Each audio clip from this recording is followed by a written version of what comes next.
Hello दोस्तों, मैं सचिन मिश्रा स्वागत करता हूं आपका अपने YouTube चैनल SSB सोल में। दोस्तों, हमने प्रमुख जन विद्रोह के बारे में पढ़ा, जिसमें से संथाल विद्रोह, कोल विद्रोह, अहोम विद्रोह, इन सबको पढ़ा।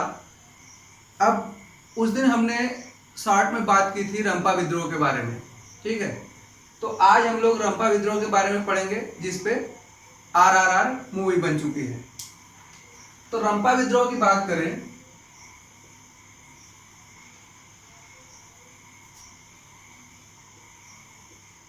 रंपा विद्रोह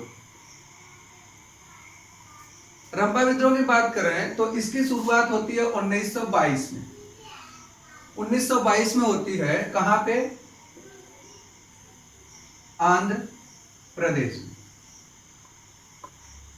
आंध्र प्रदेश में इसकी शुरुआत हुई। गोदावरी नदी के किनारे का क्षेत्र था रंपा पहाड़ी। इस रंपा पहाड़ी पे, पहाड़ी के क्षेत्र में रंपा विद्रोह की शुरुआत हुई। हुआ क्या कि अंग्रेजों ने 1882 का एक अधिनियम था, मद्रास वन अधिनियम। इस अधिनियम के द्वारा अंग्रेजों ने जो वहां के लोग थे रंपा पहाड़ी के क्षेत्र के, वहां के लोगों को जलावन लकड़ी और पोडू, एक खेती होती थी एक तरह की, जैसे झूम खेती होती है उस तरह की। तो पोडू खेती करने से रोक दिया और जंगलों से जो जलावन की लकड़ियां वो लाते थे, उन जलावन की लकड़ियों पर प्रतिबंध लगा दिया गया। इससे वहां पे उन लोगों ने विद्रोह कर दिया अंग्रेजों के खिलाफ। इसकी शुरुआत करी अल्लूरी सीताराम राजू ने। नेतृत्व करने वाला अल्लूरी सीताराम राजू।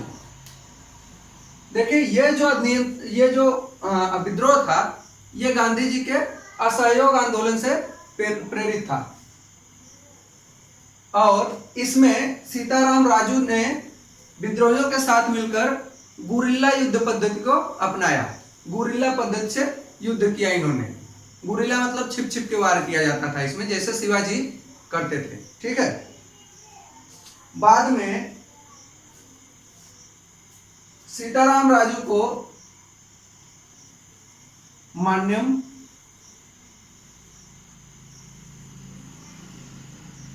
वीरुडु की उपाधि दी गई। मान्यम वीरुडु की उपाधि दी गई। इसका मतलब होता है जंगल के नायक। इसका मतलब होता है जंगल के नायक।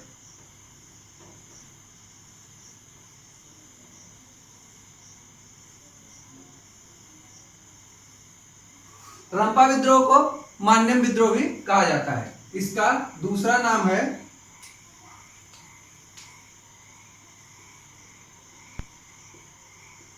मान्यम विद्रोह, ठीक है।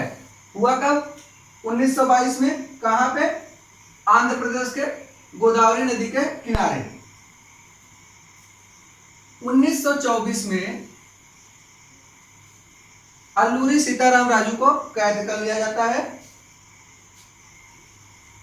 इनको पकड़ लिया जाता है और गोली मार के राजू की हत्या कर दी जाती है। इसी के साथ यह विद्रोह कुचल दिया जाता है, ठीक है।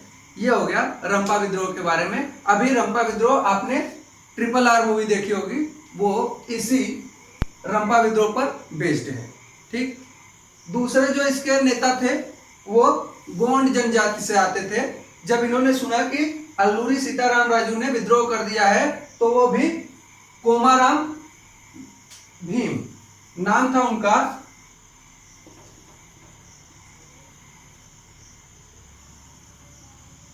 कोमाराम भीम,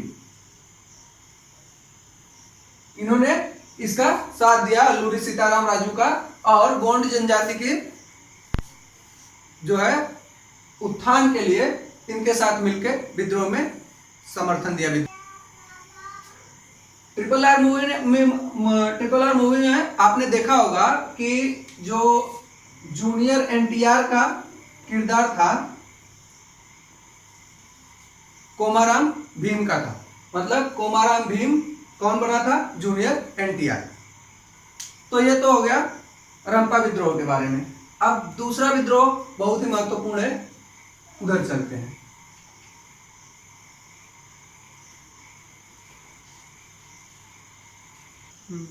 नेक्स्ट है पागलपंथी विद्रोह।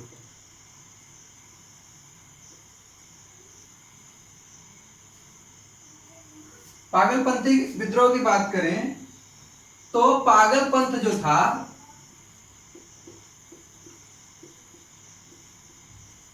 ये एक अर्ध धार्मिक संप्रदाय था।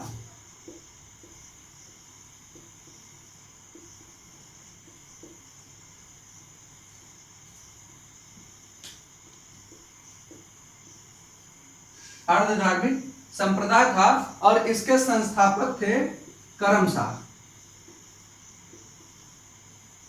संस्थापक का नाम था करमशाह और इसी करमशाह का लड़का था टीपू।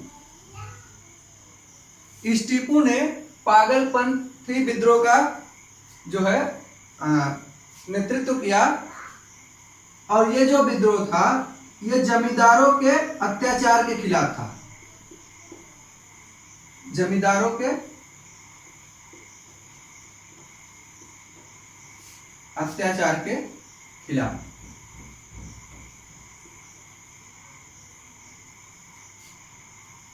आई बात समझ में? इसके क्षेत्र की बात करें तो इसका क्षेत्र था उत्तरी बंगाल।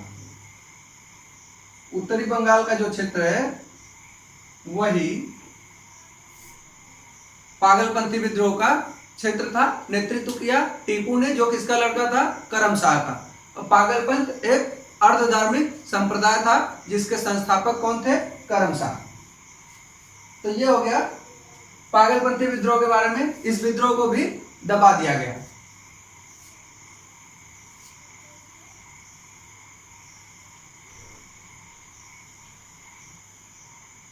नेक्स्ट विद्रोह है फरायजी विद्रोह। फरायजी या इसको फरायजी भी कहते हैं।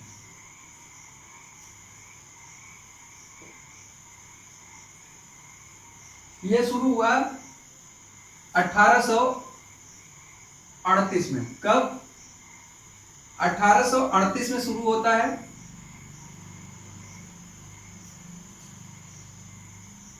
फरायजी आंदोलन के जो अनुसरण करता थे ये फरायजी लोग, ये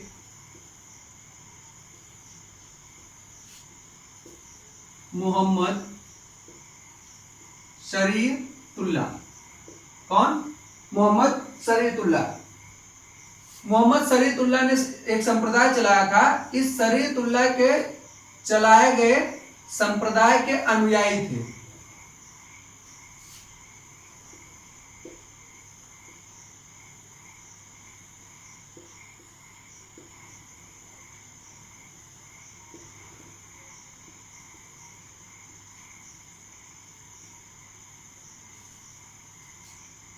इसी शरीयतुल्लाह का लड़का था मोहम्मद मोहसिन।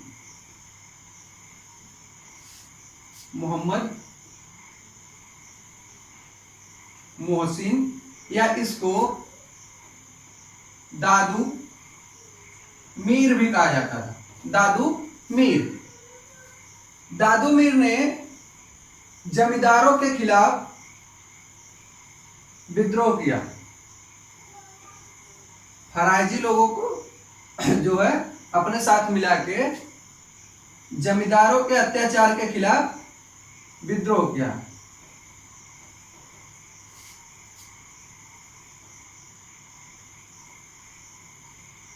बाद में यह विद्रोह अंग्रेजों के खिलाफ हो गया। मतलब ये विद्रोह आगे चल के अंग्रेजों को बंगाल से बाहर निकालने के लिए प्रयोग होने लगा।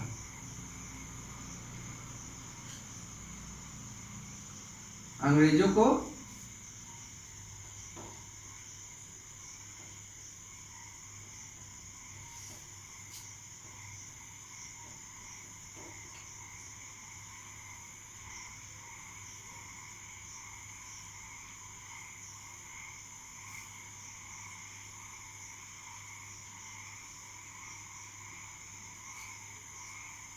फिर हुआ क्या,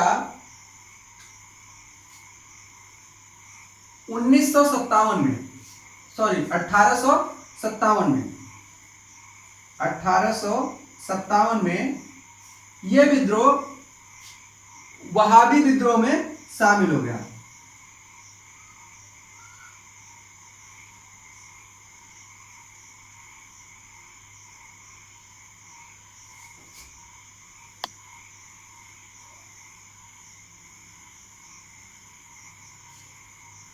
तो इस तरह से इस विद्रोह का अंत कैसे हुआ, यह दूसरे विद्रोह में शामिल हो गया।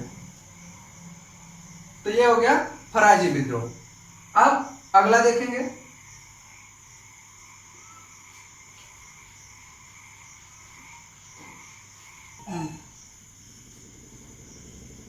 नेक्स्ट बात करेंगे हम लोग पाइका विद्रोह। पाइका विद्रोह 1817 से 25 तक चला।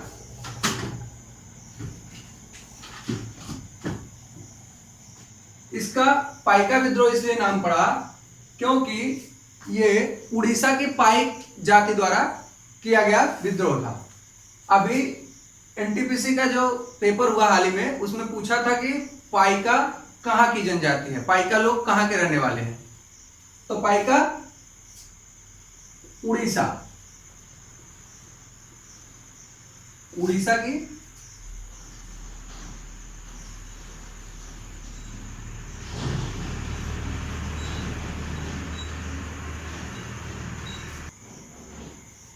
तो ये एनटीपीसी में पूछा था।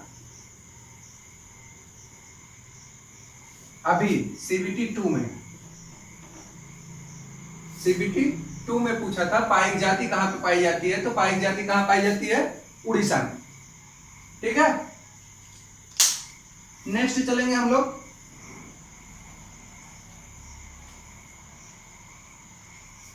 अब हुआ क्या, अंग्रेजों ने यहां के लोगों से जबरन वसूली की, उनका उत्पीड़न किया। एक बात, दूसरी बात, वहां के जो राजा थे, खुर्दा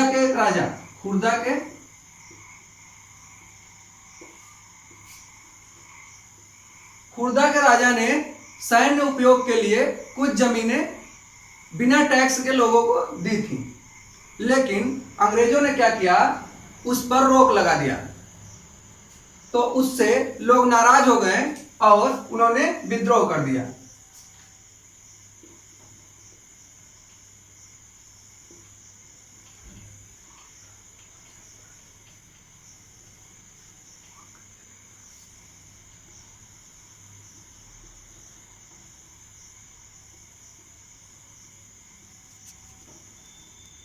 रोक लगा दी गई और लोगों से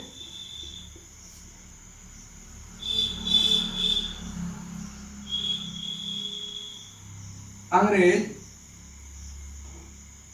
जबरन वसूली करते थे और उत्पीड़न करते थे। क्या करते थे, उत्पीड़न।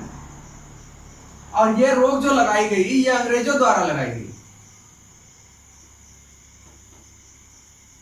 खुर्दा के राजा ने जमीनें दी थी, लेकिन अंग्रेजों ने उस पर रोक लगा दिया। नेतृत्व की बात करें,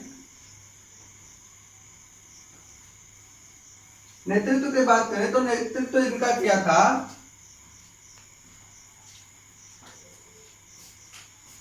बख्शी,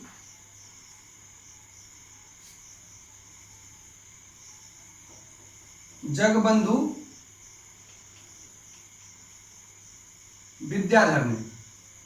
और ये सशस्त्र जो है विद्रोह था, मतलब लोग जो थे वो वेपन्स से लैस थे, ठीक है, उनके पास हथियार थे, हथियारों से लैस थे।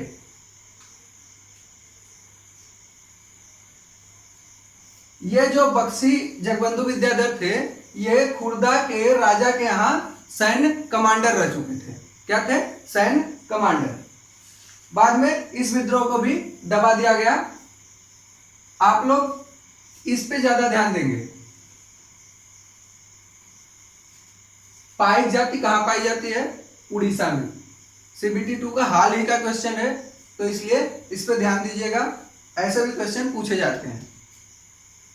तो इस तरह से ये हो गया पाइका विद्रोह। 2-3 विद्रोह आपको और कराए जाएंगे। इसके बाद ये सबसे ज्यादा इंपॉर्टेंट जो विद्रोह है वो कराए जा रहे हैं। इसके बाद जो थोड़े बहुत बचेंगे वो आपको टेलीग्राम चैनल पे मिल जाएंगे, ठीक है। तो ये तो हो गया पाइका विद्रोह।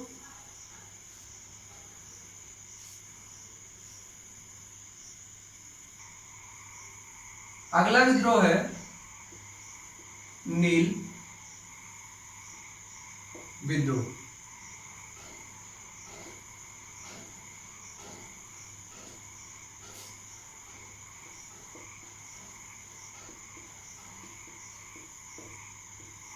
अठारह सौ 59-60 में हुआ।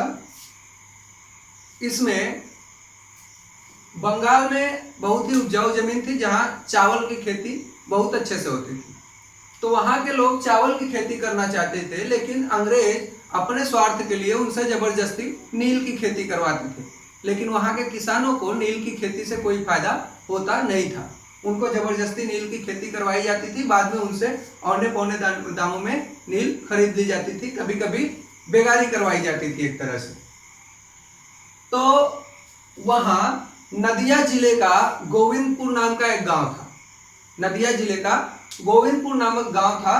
वहां 2 लोग रहते थे, एक दिगंबर विश्वास और दूसरे विष्णु विश्वास। इन दोनों ने अंग्रेजों की खिलाफत की और नील की खेती करने से मना कर दिया। कहां पर?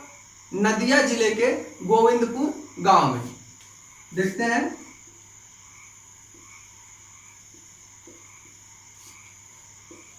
नील की खेती कराई जाती थी जबरन। सबसे पहले कहां हुआ?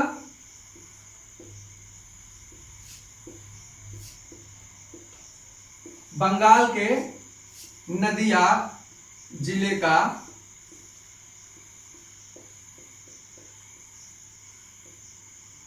गोविंदपुर। कहां? गोविंदपुर। नेतृत्व किसने किया?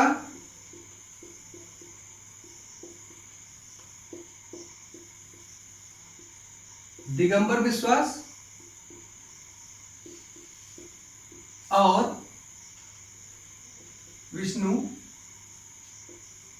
विश्वास ने। इन्होंने नील की खेती करने से मना कर दिया, और जब मना किया तो इनको देखकर बाकी जिले के अन्य लोगों ने भी खेती करने से मना कर दिया।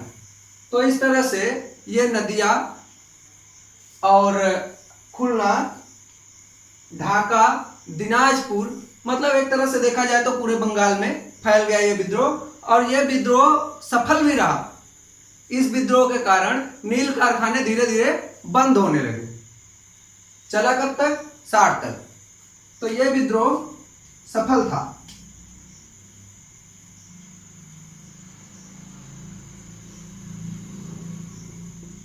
बाकी विद्रोहों को आपने पढ़ा कि उनको कुचल दिया गया, दबा दिया गया, लेकिन यह विद्रोह सफल रहा और नील कारखाने धीरे धीरे बंद होने लगे।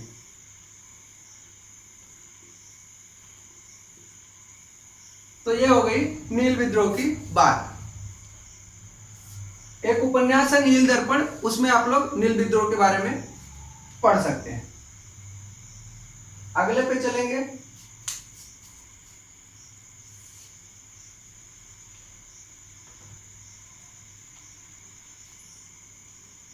नेक्स्ट विद्रोह की बात करेंगे तो अगला है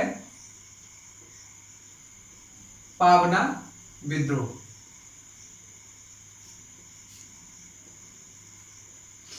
पावना विद्रोह कब हुआ? यह 1873 से 76 तक चला। 73 से 76 तक। इसमें ये जो विद्रोही थे, इन्होंने क्या किया कि जो साहूकार और इनको ऋण देने वाले थे, जो कर्जा जिन्होंने लिया था, इनको दिया था जिन्होंने, ये लोग उनके जो बही खाते थे, जो लेखा जोखा के लिए कापियां यूज करते थे, किताबें यूज करते थे, खाते यूज करते थे, उसको इन्होंने लूट लिया और जला दिया। इनका एक ही काम था कि अगर वो लोग हमारा इस तरीके से उत्पीड़न कर रहे हैं, मनमाने ढंग से उस पर ब्याज वसूल रहे हैं हमारे कर्जों पे, तो इनके बही खातों को जला दिया जाए। ठीक है। और इनका कहना था कि हम केवल महारानी और केवल महारानी की रैयत बनना चाहते हैं, हमें बाकी लोगों से कोई लगाव नहीं है। मतलब एक तरह से देखा जाए तो इन्होंने ब्रिटिश सत्ता के प्रति जो है अपनी आज्ञाकारिता को दिखाया।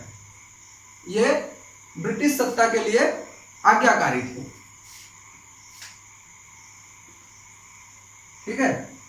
तो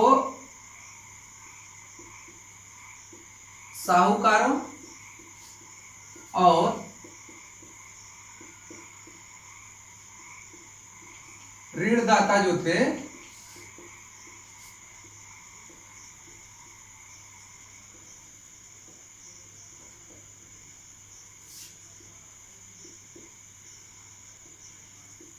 जला दिया गया। इनका कहना था कि ये इनका एक तरह से नारा था, हम महारानी, उस समय जो प्रभावी सत्ता थी ब्रिटेन की महारानी, ठीक है, महारानी और केवल महारानी की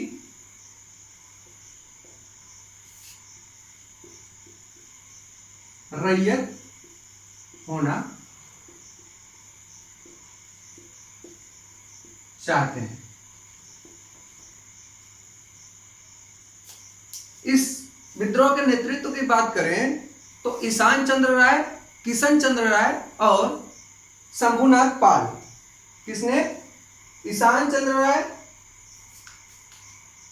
लिख देता हूं मैं,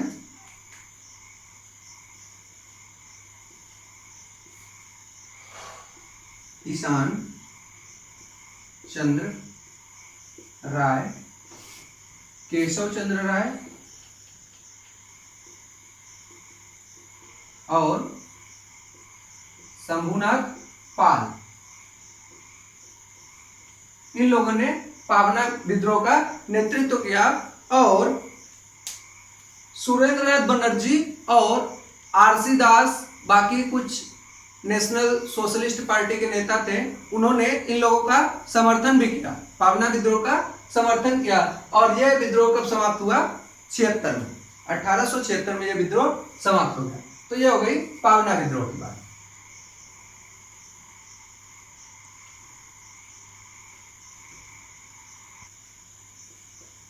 एक बहुत ही महत्वपूर्ण विद्रोह है मुंडा विद्रोह। ये 1899 और 1900 के बीच हुआ। इसके नेतृत्व की बात करें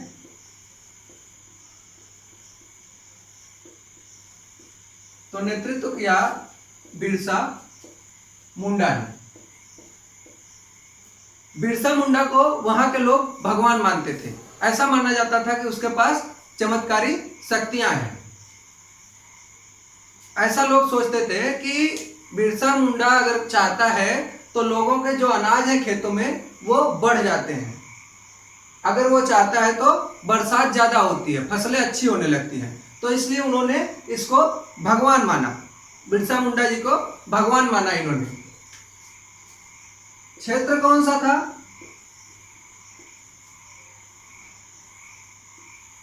छोटा नागपुर। छोटा नागपुर आजकल झारखंड में पड़ता है। कहां? झारखंड का क्षेत्र है छोटा नागपुर। इसी छोटा नागपुर में यह विद्रोह हुआ। अन्य नाम इसका अगर देखा जाए, इसका एक अन्य नाम और है, उसको कहते हैं उलगुलान। उलगुलान विद्रोह। और उलगुलान का मतलब होता है महान हलचल। महान हलचल। ठीक है, यह हो गया। पहले यह विद्रोह जो था वो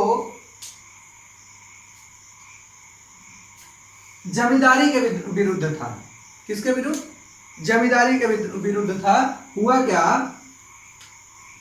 कि ये लोग एक तरह की खेती करते थे, नाम था खूटी कट्टी। खूटी कट्टी खेती इनकी होती थी, जो एक तरह की सामूहिक खेती होती थी।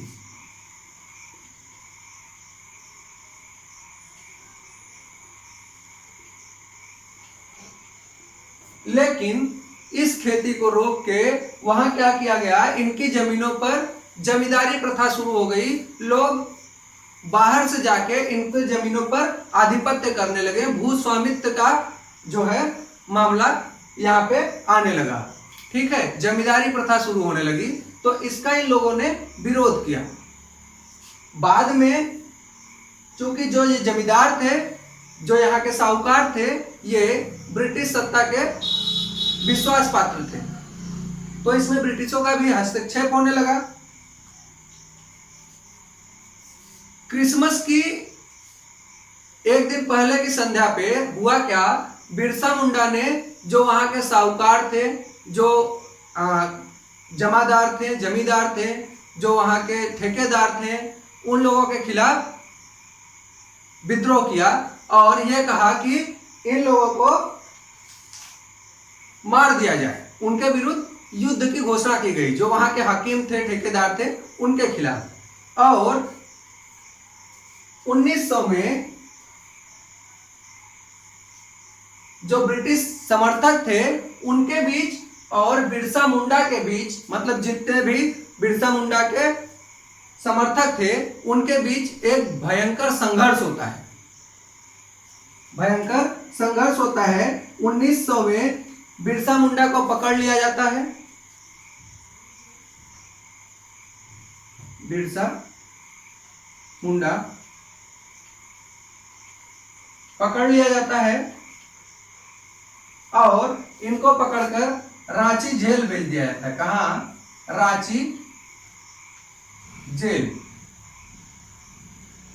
यहीं पे जून 1900 में बिरसा मुंडा की डेथ हो जाती है, वो मर जाते हैं। इसी के साथ ये विद्रोह खत्म हो जाता है।